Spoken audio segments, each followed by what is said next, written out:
ദൈവത്തിന് സ്തോത്രം. ഇന്നത്തെ വായനയ്ക്കായി തിരഞ്ഞെടുത്ത വേദഭാഗങ്ങൾ 1 ശമൂവേൽ 1 മുതൽ 3 വരെയുള്ള അധ്യായങ്ങൾ. അധ്യായം 1. എഫ്രൈം മലനാട്ടിലെ രാമാഥയീം സോഫീമിൽ എൽക്കാന എന്നു പേരുള്ള ഒരു പുരുഷനുണ്ടായിരുന്നു. അവൻ ഏലിഹൂവിൻ്റെ മകനായ യെരോഹാമിൻ്റെ മകനായിരുന്നു. ഏലിഹു എഫ്രേനായ സൂഫിൻ്റെ മകനായ തോഹുവിൻ്റെ മകനായിരുന്നു.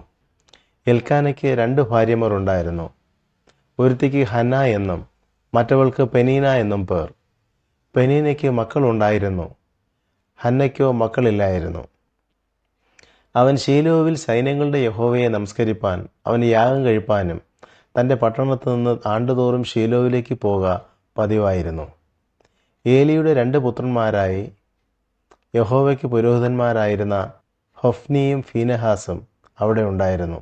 എൽക്കാന യാഗം കഴിക്കുമ്പോഴൊക്കെയും തൻ്റെ ഭാര്യയായ പെനീനയ്ക്കും അവളുടെ സകല പുത്രന്മാർക്കും പുത്രിമാർക്കും ഓഹരി കൊടുക്കും. ഹന്നയ്ക്കോ അവൻ ഹന്നയെ സ്നേഹിക്കൊണ്ട് ഇരട്ടി ഓഹരി കൊടുക്കും. എന്നാൽ യഹോവ അവളുടെ ഗർഭം അടച്ചിരുന്നു. യഹോവ അവളുടെ ഗർഭം അടച്ചിരുന്നതിനാൽ അവളുടെ പ്രതിയോഗി അവളെ വ്യസനിപ്പാൻ തക്കവണ്ണം വളരെ മുഷിപ്പിച്ചു. അവൾ യഹോവയുടെ ആലയത്തിലേക്ക് പോകുന്ന സമയത്തൊക്കെയും ആണ്ടുതോറും അവൾ അങ്ങനെ ചെയ്തു പോന്നു. അവൾ അവളെ മുഷിപ്പിച്ചതുകൊണ്ട് അവൾ കരഞ്ഞ് പട്ടിണി കിടന്നു. അവളുടെ ഭർത്താവായ എൽക്കാന അവളോട്, ഹന്നെ, നീ എന്തിന് കരയുന്നു? എന്തിന് പട്ടിണി കിടക്കുന്നു? നീ വ്യസനിക്കുന്നതെന്ത്? ഞാൻ നിനക്ക് 10 പുത്രന്മാരേക്കാൾ നന്നല്ലയോ എന്ന് പറഞ്ഞു. അവർ ശീലോവിൽ വെച്ച് തിന്നുകയും കുടിക്കുകയും ചെയ്ത ശേഷം ഹന്ന എഴുന്നേറ്റ് പോയി. പുരോഹിതനായ ഏലി യഹോവയുടെ മന്ദിരത്തിൻ്റെ വാതിൽക്കൽ ആസനത്തിലിരിക്കുകയായിരുന്നു. അവൾ മനോവ്യസനത്തോടെ യഹോവയോട് പ്രാർത്ഥിച്ചു വളരെ കരഞ്ഞു. അവളൊരു നേർച്ച നേർന്നു. സൈന്യങ്ങളുടെ യഹോവയെ, അടിയൻ്റെ സങ്കടം നോക്കി അടിയനെ ഓർക്കുകയും അടിയനെ മറക്കാതെ ഒരു പുരുഷ സന്താനത്തെ നൽകുകയും ചെയ്താൽ അടിയൻ അവനെ അവൻ്റെ ജീവപര്യന്തം യഹോവയ്ക്ക് കൊടുക്കും. അവൻ്റെ തലയിൽ ക്ഷൗരക്കത്തി തൊടുകയുമില്ല എന്ന് പറഞ്ഞു. ഇങ്ങനെ അവൾ യഹോവയുടെ സന്നിധിയിൽ പ്രാർത്ഥിച്ചു കൊണ്ടിരിക്കുമ്പോൾ ഏലി അവളുടെ വായെ സൂക്ഷിച്ചു നോക്കി. ഹന്ന ഹൃദയം കൊണ്ട് സംസാരിച്ചതിനാൽ അവളുടെ അധരം അനങ്ങിയതല്ലാതെ ശബ്ദം കേൾപ്പാനില്ലായിരുന്നു. ആകയാൽ അവൾക്ക് ലഹരി പിടിച്ചിരിക്കുന്നു എന്ന് ഏലിക്ക് തോന്നിപ്പോയി. ഏലി അവളോട്, നീ എത്രത്തോളം ലഹരി പിടിച്ചിരിക്കും? നിന്റെ വീഞ്ഞ് ഇറങ്ങട്ടെ എന്ന് പറഞ്ഞു. അതിന് ഹന്ന ഉത്തരം പറഞ്ഞത്, അങ്ങനെയല്ല യജമാനെ, ഞാൻ മനോവ്യസനമുള്ള ഒരു സ്ത്രീ. ഞാൻ വീഞ്ഞോ മദ്യമോ കുടിച്ചിട്ടില്ല. യഹോവയുടെ സന്നിധിയിൽ എൻ്റെ ഹൃദയം പകരുകയത്രേ ചെയ്തത്. അടിയനെ ഒരു നീച സ്ത്രീയായി വിചാരിക്കരുതേ. അടിയൻ സങ്കടത്തിൻ്റെയും വ്യസനത്തിൻ്റെയും ആധിക്യം കൊണ്ടാകുന്നു സംസാരിച്ചത്. അതിന് ഏലി, സമാധാനത്തോടെ പൊയ്ക്കൊള്ളുക. ഇസ്രായേലിൻ്റെ ദൈവത്തോട് നീ കഴിച്ച അപേക്ഷ അവൻ നിനക്ക് നൽകുമാറാകട്ടെ എന്ന് ഉത്തരം പറഞ്ഞു. അടിയന് തൃക്കണ്ണിൽ കൃപ ലഭിക്കുമാറാകട്ടെ എന്ന് പറഞ്ഞ് സ്ത്രീ തൻ്റെ വഴിക്ക് പോയി ഭക്ഷണം കഴിച്ചു. അവളുടെ മുഖം പിന്നെ വാടിയതുമില്ല. അനന്തരം അവർ അതികാലത്ത് എഴുന്നേറ്റു യഹോവയുടെ സന്നിധിയിൽ നമസ്കരിച്ച ശേഷം രാമയിൽ തങ്ങളുടെ വീട്ടിലേക്ക് പോയി. എന്നാൽ എൽക്കാന തൻ്റെ ഭാര്യയായ ഹന്നയെ പരിഗ്രഹിച്ചു. യഹോവ അവളെ ഓർത്തു. 1 ആണ്ട് കഴിഞ്ഞിട്ട് ഹന്ന ഗർഭം ധരിച്ചു ഒരു മകനെ പ്രസവിച്ചു. ഞാൻ അവനെ യഹോവയോട് അപേക്ഷിച്ചു വാങ്ങിയെന്ന് പറഞ്ഞ് അവന് ശമൂവേൽ എന്ന് പേരിട്ടു. പിന്നെ എൽക്കാന എന്ന പുരുഷനും അവൻ്റെ കുടുംബമൊക്കെയും യഹോവയ്ക്ക് വർഷാന്തര യാഗവും നേർച്ചയും കഴിപ്പാൻ പോയി. എന്നാൽ ഹന്ന കൂടെ പോയില്ല. അവൾ ഭർത്താവിനോട്, ശിശുവിൻ്റെ മുലകുടി മാറട്ടെ, പിന്നെ അവൻ യഹോവയുടെ സന്നിധിയിൽ ചെന്ന് അവിടെ എന്നു പാർക്കേണ്ടതിന് ഞാൻ അവനെയും കൊണ്ടുപോരാം എന്ന് പറഞ്ഞു. അവളുടെ ഭർത്താവായ എൽക്കാന അവളോട്, നിന്റെ ഇഷ്ടം പോലെയാകട്ടെ, അവൻ്റെ മുലകുടി മാറും വരെ താമസിക്കാം. യഹോവ തൻ്റെ വചനം നിവർത്തിക്കുമാറാകട്ടെ എന്ന് പറഞ്ഞു. അങ്ങനെ അവൾ വീട്ടിൽ താമസിച്ചു മുലകുടി മാറും വരെ മകന് മുല കൊടുത്തു. അവന് മുലകുടി മാറിയ ശേഷം അവൾ 3 വയസ്സ് പ്രായമുള്ള ഒരു കാളയും 1 പറ മാവും 1 തുരുത്തി വീഞ്ഞുമായി അവനെ ശീലോവിൽ യഹോവയുടെ ആലയത്തിലേക്ക് കൊണ്ടുചെന്നു. ബാലനോ ചെറുപ്പമായിരുന്നു. അവർ കാളയെ അറുത്തിട്ട് ബാലനെ ഏലിയുടെ അടുക്കൽ കൊണ്ടുചെന്നു. അവൾ അവനോട് പറഞ്ഞത്, യജമാനനാണ് യഹോവയോട് പ്രാർത്ഥിച്ചുകൊണ്ട് ഇവിടെ സമീപത്ത് നിന്നിരുന്ന സ്ത്രീ ഞാനാകുന്നു. ഈ ബാലനായിട്ട് ഞാൻ പ്രാർത്ഥിച്ചു. ഞാൻ യഹോവയോട് കഴിച്ച അപേക്ഷ യഹോവ എനിക്ക് നൽകിയിരിക്കുന്നു. അതുകൊണ്ട് ഞാൻ അവനെ യഹോവയ്ക്ക് നിവേദിച്ചിരിക്കുന്നു. അവൻ ജീവപര്യന്തം യഹോവയ്ക്ക് നിവേദനായിരിക്കും. അവർ അവിടെ യഹോവയെ നമസ്കരിച്ചു. അധ്യായം 2. അനന്തരം ഹന്ന പ്രാർത്ഥിച്ചു പറഞ്ഞതെന്തെന്നാൽ, എൻ്റെ ഹൃദയം യഹോവയിൽ ആനന്ദിക്കുന്നു. എൻ്റെ കൊമ്പ് യഹോവയാൽ ഉയർന്നിരിക്കുന്നു. എൻ്റെ വായ് ശത്രുക്കളുടെ നേരെ വിശാലമാകുന്നു. നിന്റെ രക്ഷയിൽ ഞാൻ സന്തോഷിക്കുന്നു. യഹോവയെപ്പോലെ പരിശുദ്ധനില്ല, നീയല്ലാതെ ഒരുത്തനുമില്ലല്ലോ. നമ്മുടെ ദൈവത്തെപ്പോലെ ഒരു പാറയുമില്ല. ഡംഭിച്ച് ഇനി സംസാരിക്കരുത്. നിങ്ങളുടെ വായിൽ നിന്ന് അഹങ്കാരം പുറപ്പെടരുത്. യഹോവ ജ്ഞാനമുള്ള ദൈവം. അവൻ പ്രവൃത്തികളെ തൂക്കി നോക്കുന്നു.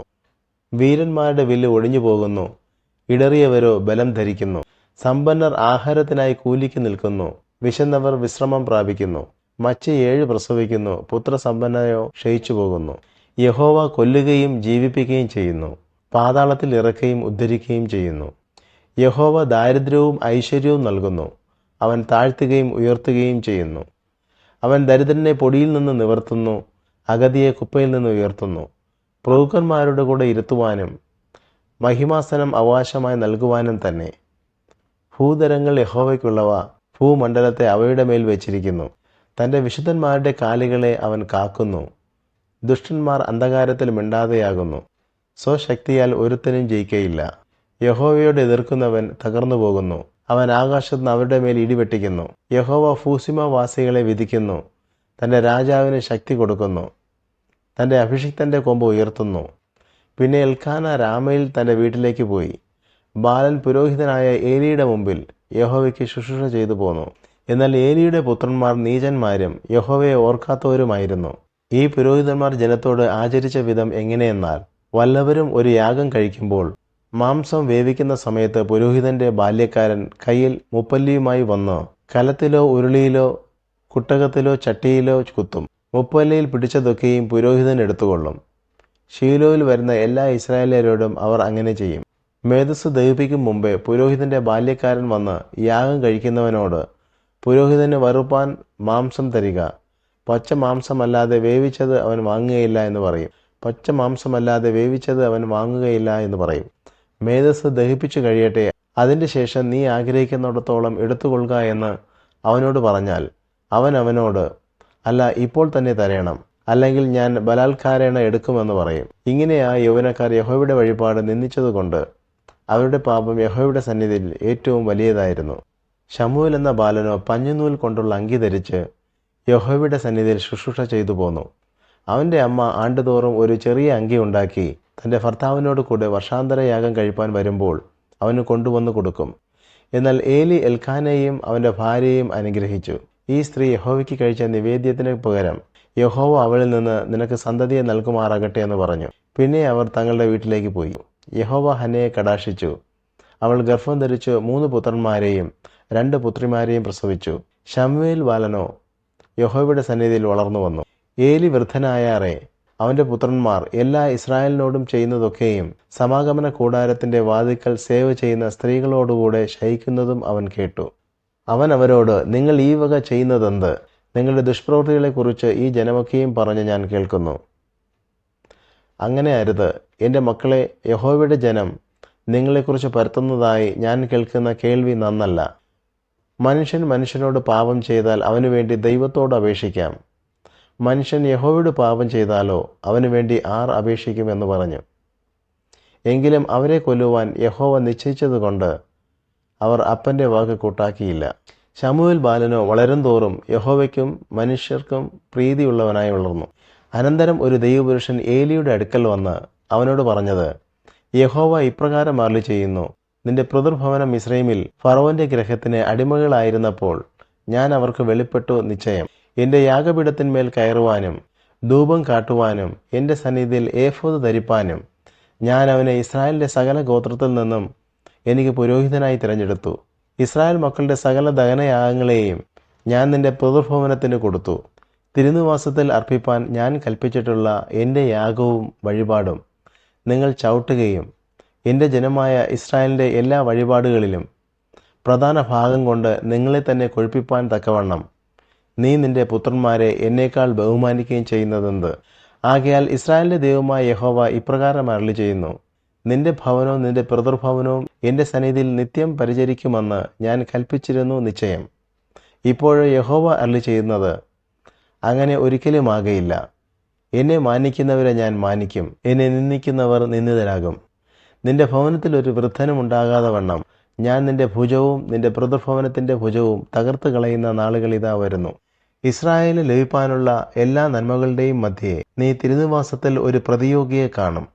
നിന്റെ ഭവനത്തിൽ ഒരു നാളും ഒരു വൃദ്ധനുണ്ടാകുകയുമില്ല. നിന്റെ കണ്ണ് ക്ഷയിപ്പിപ്പാനും നിന്റെ ഹൃദയം വ്യസനിപ്പിപ്പാനും ഞാൻ നിന്റെ ഭവനത്തിൽ ഒരുത്തനെ എൻ്റെ യാഗപീഠത്തിൽ നിന്ന് ഛേദിച്ച് കളയാതെ വെച്ചേക്കും. നിന്റെ ഭവനത്തിലെ സന്താനമൊക്കെയും പുരുഷപ്രായത്തിൽ മരിക്കും. നിന്റെ 2 പുത്രന്മാരായ ഹൊഫ്നിക്കും ഫീനഹാസിനും ഭവിക്കാനിരിക്കുന്നത് നിനക്കൊരു അടയാളമാകും. അവർ ഇരുവരും ഒരു ദിവസത്തിൽ തന്നെ മരിക്കും. എന്നാൽ എൻ്റെ പ്രസാദവും ഹിതവും അനുസരിക്കുന്ന ഒരു വിശ്വസ്ത പുരോഹിതനെ ഞാൻ എനിക്ക് എഴുന്നേൽപ്പിക്കും. അവന് ഞാൻ സ്ഥിരമായൊരു ഭവനം പണിയും. അവൻ എൻ്റെ അഭിഷിക്തൻ്റെ മുമ്പാകെ നിത്യം പരിചരിക്കും. നിന്റെ ഭവനത്തിൽ ശേഷിച്ചിരിക്കുന്നവനെല്ലാം അവൻ്റെ അടുക്കൽ വന്ന് ഒരു വെള്ളിക്കാശിനും ഒരു അപ്പത്തിനുമായിട്ട് അവനെ കുമ്പിട്ടു ഒരു കഷ്ണം അപ്പം തിന്നുവാൻ ഇടവരേണ്ടതിന് എന്നെ ഒരു പുരോഹിതൻ്റെ വേലയ്ക്കാക്കണമേ എന്ന് അപേക്ഷിക്കും. അധ്യായം 3. ശമൂവേൽ ബാലൻ ഏലിയുടെ മുമ്പാകെ യഹോവയ്ക്ക് ശുശ്രൂഷ ചെയ്തു പോന്നു. ആ കാലത്ത് യഹോവയുടെ വചനം ദുർലഭമായിരുന്നു, ദർശനം ഏറെയില്ലായിരുന്നു. ആ കാലത്ത് ഒരിക്കൽ ഏലി തൻ്റെ സ്ഥലത്ത് കിടന്നുറങ്ങി. കാൺമാൻ വഹിയാതെ വണ്ണം അവൻ്റെ കണ്ണ് മങ്ങി തുടങ്ങിയിരുന്നു. ശമൂവേൽ ദൈവത്തിൻ്റെ പെട്ടകം ഇരിക്കുന്ന യഹോവയുടെ മന്ദിരത്തിൽ ദൈവത്തിൻ്റെ വിളക്ക് കെടുന്നതിന് മുമ്പേ ചെന്ന് കിടന്നു. യഹോവ ശമൂവേലിനെ വിളിച്ചു. അടിയൻ എന്ന് അവൻ വിളികേട്ട് ഏലിയുടെ അടുക്കൽ ഓടിച്ചെന്നു. അടിയൻ ഇതാ എന്നെ വിളിച്ചുവല്ലോ എന്ന് പറഞ്ഞു. ഞാൻ വിളിച്ചില്ല, പോയി കിടന്നുകൊള്ളുക എന്ന് അവൻ പറഞ്ഞു. അവൻ പോയി കിടന്നു. യഹോവ പിന്നെയും ശമൂവേലെ എന്ന് വിളിച്ചു. ശമൂവേൽ എഴുന്നേറ്റ് ഏലിയുടെ അടുക്കൽ ചെന്നു. അടിയൻ ഇതാ എന്നെ വിളിച്ചുവല്ലോ എന്ന് പറഞ്ഞു. ഞാൻ വിളിച്ചില്ല, മകനെ പോയി കിടന്നുകൊള്ളുക എന്ന് അവൻ പറഞ്ഞു. ശമൂവേൽ അന്നുവരെ യഹോവയെ അറിഞ്ഞില്ല. യഹോവയുടെ വചനം അവന് അന്നുവരെ വെളിപ്പെട്ടതുമില്ല. യഹോവ ശമൂവേലിനെ 3-ാം പ്രാവശ്യം വിളിച്ചു. അവൻ എഴുന്നേറ്റ് ഏലിയുടെ അടുക്കൽ ചെന്നു. അടിയൻ ഇതാ എന്നെ വിളിച്ചുവല്ലോ എന്ന് പറഞ്ഞു. അപ്പോൾ യഹോവയായിരുന്നു ബാലനെ വിളിച്ചതെന്ന് ഏലിക്ക് മനസ്സിലായി. ഏലി ശമൂവേലിനോട്, പോയി കിടന്നുകൊള്ളുക, ഇനിയും നിന്നെ വിളിച്ചാൽ യഹോവയെ അരുളി ചെയ്യണമേ, അടിയൻ കേൾക്കുന്നു എന്ന് പറഞ്ഞുകൊള്ളണം എന്ന് പറഞ്ഞു. അങ്ങനെ ശമൂവേൽ തൻ്റെ സ്ഥലത്ത് ചെന്ന് കിടന്നു. അപ്പോൾ യഹോവ വന്നു നിന്ന് മുമ്പിലത്തെ പോലെ ശമൂവേലേ ശമൂവേലേ എന്ന് വിളിച്ചു. അതിന് ശമൂവേൽ, അരുളി ചെയ്യണമേ, അടിയൻ കേൾക്കുന്നു എന്ന് പറഞ്ഞു. യഹോവ ശമൂവേലിനോട് അരുളി ചെയ്തത്, ഇതാ ഞാൻ ഇസ്രായേലിൽ ഒരു കാര്യം ചെയ്യും, അത് കേൾക്കുന്നവൻ്റെ ചെവി രണ്ടും മുഴങ്ങും. ഞാൻ ഏലിയുടെ ഭവനത്തെക്കുറിച്ച് അരുളി ചെയ്തതൊക്കെയും ഞാൻ അന്ന് അവൻ്റെ മേൽ ആദ്യാന്തം നിവർത്തിക്കും. അവൻ്റെ പുത്രന്മാർ ദൈവദൂഷണം പറയുന്ന അകൃത്യം അവൻ അറിഞ്ഞിട്ടും അവരെ ശാസിച്ചമർത്തായിക കൊണ്ട് ഞാൻ അവൻ്റെ ഭവനത്തിന് എന്നേക്കും ശിക്ഷ വിധിക്കുമെന്ന് ഞാൻ അവനോട് കൽപ്പിച്ചിരിക്കുന്നു. ഏലിയുടെ ഭവനത്തിൻ്റെ അകൃത്യത്തിന് യാഗത്താലും വഴിപാടിനാലും ഒരു നാളും പരിഹാരം വരികയില്ല എന്ന് ഞാൻ ഏലിയുടെ ഭവനത്തോട് സത്യം ചെയ്തിരിക്കുന്നു. പിന്നെ ശമൂവേൽ രാവിലെ വരെ കിടന്നുറങ്ങി. രാവിലെ യഹോവയുടെ ആലയത്തിൻ്റെ വാതിലുകളെ തുറന്നു. എന്നാൽ ഈ ദർശനം ഏലിയെ അറിയിപ്പാൻ ശമൂവേൽ ശങ്കിച്ചു. ഏലി ശമൂവേലിനെ വിളിച്ചു. ശമൂവേലേ, മകനേ എന്ന് പറഞ്ഞു. അടിയൻ ഇതാ എന്ന് അവൻ പറഞ്ഞു. അപ്പോൾ അവൻ, നിനക്കുണ്ടായ അരുളപ്പാട് എന്ത്? എന്നെ ഒന്നും മറയ്ക്കരുതേ. നിന്നോട് അരുളി ചെയ്ത സകലത്തിലും ഒരു വാക്കെങ്കിലും മറച്ചാൽ ദൈവം നിന്നോട് തക്കവണ്ണവും അധികവും ചെയ്യട്ടെ എന്ന് പറഞ്ഞു. അങ്ങനെ ശമൂവേൽ സകലവും അവനെ അറിയിച്ചു, ഒന്നും മറച്ചില്ല. എന്നറിയ അവൻ യഹോവയല്ലോ തൻ്റെ ഇഷ്ടം പോലെ ചെയ്യട്ടെ എന്ന് പറഞ്ഞു. എന്നാൽ ശമൂവേൽ വളർന്നു, യഹോവ അവനോട് കൂടെ ഉണ്ടായിരുന്നു. അവൻ്റെ വചനങ്ങളിൽ ഒന്നും നിഷ്ഫലമാകുവാൻ ഇടവരുത്തിയില്ല. ദാൻ മുതൽ ബേർശേബ വരെയുള്ള ഇസ്രായേലൊക്കെയും ശമൂവേൽ യഹോവയുടെ വിശ്വസ്ത പ്രവാചകൻ എന്ന് ഗ്രഹിച്ചു. ഇങ്ങനെ യഹോവ ശീലോവിൽ വെച്ച് ശമൂവേലിന് യഹോവയുടെ വചനത്താൽ വെളിപ്പെട്ട ശേഷം യഹോവ വീണ്ടും വീണ്ടും ശീലോവിൽ വെച്ച് പ്രത്യക്ഷനായി.